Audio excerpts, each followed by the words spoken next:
Okay. Hello everyone, welcome to Career Essentials. My name is Chira and this is another video about career paths. And today I'm here with Danny. Thank you very much for joining, Danny. Anytime. We're going to be talking about banking today. It's a bit of a different one for me. So let's get straight to it. Danny, what is banking in a nutshell? What's that industry all about? The banking industry, as everybody knows, is the industry centred around finance. Everybody needs banking to some degree if you use money. So even if you don't use money personally, you will shop at places that do use money, you'll interact with people who use money, and money is a resource, just like coffee, just like beans. It can also be considered a commodity, and we trade with money with one another. It's like a medium that we all use, and because there's so much of it, because it's so abundant, we need somewhere to keep it safe. And that's what banks do. They essentially take deposits from people who want to keep their money safe, and they will pay customers interest. So that's like a reward for keeping money with the bank. And in turn, once the deposits are in the bank will then get to lend that money out to business developers, for instance, or customers who need a new car, and they'll lend it out at a higher rate than they're paying the customers who've deposited, and therefore making a profit. And so that's essentially banking at its core. Right. It's taking deposits and paying a reward, and then lending money out to lenders who need credit, and then receiving the reward, a higher reward from them. The net is the net profit. Right, so that's where the banks make the money. That's exactly where the banks make the money. Right. There are a lot of other areas that banks make money in recent times. Banks have branched out into various different fields, various products and services. Insurance, for instance, is just one. And I could go on because banks have so many products and services these days. If you want me to tell you about any of them. Right, yes. You know. So, yes, I get the feeling that banking is such a massive industry altogether. And I believe you're in retail banking, and that is the part that you're in. So, what is retail banking then? Well, retail banking's the banking that everybody really interacts with. When people think about, in recent years, there have been a number of scandals with involving banking, where, for instance, investment bankers have been found to be rigging interest rates and that type of thing. Now, that type of banking is much higher level, and it's behind closed doors. That's investment banking usually, or it could be also corporate banking. But that kind of banking, the general public never interact with. The general public will be involved with retail banking, which is the kind of banking where they'll go into a branch, there'll be cashiers and there'll be personal bankers who'll meet them, they'll have appointments with them, or they'll just do normal transactional things. And they can call up to the bank and just say, can you transfer this amount of money for me, or I want to open a savings account, for instance. And it's all based on cash deposits, really. All based on cash deposits, cash withdrawals, lending, and insurances, overdrafts, credit cards. Okay, I see. So primarily cash deposits, cash transactions, and would you say it's for just the foundation level customers, would you say? Is that the right term? I'd say grassroots, yeah. Grassroots. It mainly comes down to anybody who, you think about, when you think about retail, you think about going into a shop in the high street maybe, and you go in there and you just do your normal shopping. You wouldn't go to a warehouse in the middle of an industrial park and buy 20,000 items of clothing from there. Exactly. You'd go in, you'd maybe do one transaction. Yeah? Yeah. Whereas banks on a much higher level involved in international trade, European trade, not so much anymore, but any corporate or investment banking, that'll be dealing in millions or even billions of pounds. Right. Yeah. Wow, fascinating. So this is the video to help you identify different career paths and to see if this is something for you. So let's say someone is aspiring to get into banking and in that industry. What sort of qualifications do you need to get into that field? The great thing about banking is you don't actually need any qualifications, as long as you're a person in good standing, that being that you've never been convicted of a financial crime, or you've never been convicted of harming somebody who is vulnerable, such as a child or older person. And there are a few others that would exempt you. Yeah. You could go in at cashier level and you could rise all the way up to the CEO. Now, I'm not just saying this, I know there are a lot of books out there saying there was the story of the cleaner who went into a company and then he worked his way up and became the president. But then if you ask who that person was, you can never get an answer. I can give you actual names of people who've gone in at the very bottom. At the very bottom, they've been cashiers, they've run checks all day long, and then they've ended right at the top. Anthony Jenkins, for instance, he's not the CEO of Barclays anymore. He did leave recently. He was the bank wanted to move into a new direction, and Anthony Jenkins then mutually left the bank. But he started as a cashier. Wow, Yeah. wow, that's great. That's really good advice, because that just means that there's so much flexibility. It doesn't matter what sort of things you've done for subjects you did in school or college, university. You could just start from the bottom and work your way up if you decided that's what's for you. That's good. That's good. So, what would you say? There's this applies to some career fields. This doesn't apply to others. Would you say there's a type of personality that best suits to get into banking, or is that not applicable? Or There is a type of personality, but I wouldn't say that you have to be a particular type of personality in order to get into it. I'd say that you would have to be willing to allow yourself to take on different personality traits. Patience, for instance, is a huge one in banking. Customers want it more often than not. They want it now. They want it instantly. You know, before they didn't even know they could get it instantly, and then when they find out they can get it instantly, they want it yesterday. If they come into the branch, they want to be dealt with, and it doesn't matter if the branch is full, they want to be the first person that's dealt with. They don't care that everybody else is in the branch. And this is what customers are like, and fair play, they're paying money essentially to gain a service. And personality traits that you need to get into banking, first of all, is you'd have to be enthusiastic. You definitely have to be resilient, willing to learn, because there's so much to learn. There really is. At every single level, so much retention is needed, and it's such a fast-changing environment that when you go in, something that is now commonplace and that you take for granted right now. I'm just trying to think of an example. Interest rates, for instance. If you just take all of the interest rates that are available today, all of the products that are available today, tomorrow that could change instantly within a bank. Just recently, we've had huge changes. Britain's just come out of the EU. So prior to Britain coming out of the EU, Barclays had restructured the entire company into Barclays International and Barclays UK, whereas before it was just Barclays. So they prepared for the worst. There were a lot of conspiracy theorists out there saying they knew, but really they were just making things easy when the time actually came.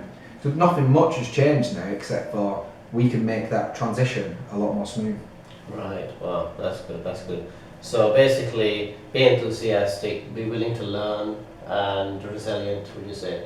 Would be helpful, yeah. Definitely. Yeah. Enthusiastic, and also if you show commitment to your own development, if you show proactivity, I think proactivity is a huge word we're using at the minute. In Barclays, I'm sure other banks are doing it too, because it's a great word. If you show that you're not just going to work and being paid, and not just going to work and doing what you're paid to do, if you're doing more than that, if you're going that extra mile, then you'll go so far in banking. People do notice it. And one other thing, don't get annoyed with anybody else in your space, in the office. If anybody's being lazy, anything like that, just leave them to it, because you know what, you can't control it, and it just makes you look good, to be honest with you. You end up looking great because somebody else is being lazy. So just use that. Yeah, I suppose that goes a long way in almost any career for that matter. Being enthusiastic, being proactive, resilient, hardworking, commitment, all that really goes a long way. That's good to know. What would you say? Now, social media is making a big impact in our lives in so many aspects. How is it creeping into banking as per se? How is it affecting? Is it affecting the career? Is it affecting the industry? Social media? Well, it's huge. We have our own social network site, we have our own Twitter, we have our own version of Twitter, we have our own version of Facebook, we have our own version of SMS Messenger within Barclays, where you can go and you can chat to your colleagues, you can chat to different departments, you can go and you can post yourself an update and say, I'm doing this right now with a hashtag, and then people will be able to see that. They'll be able to see that you're in a particular place, you're working on a particular project, you've just dealt with a particular customer.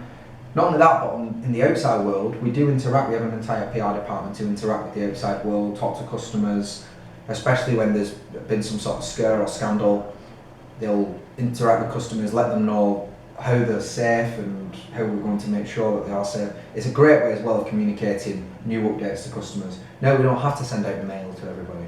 We can just put up a tweet, put up a Facebook, send out a couple of phone calls and maybe some text messages. Wow. Everybody's informed. Wow, that's fascinating. So you've got your own sort of social media world within your organization. Yeah, we've got our own internal social media network. It's vast, it's huge, Right. it's massive. Would you say that's because that's helping with efficiency with work or promotion?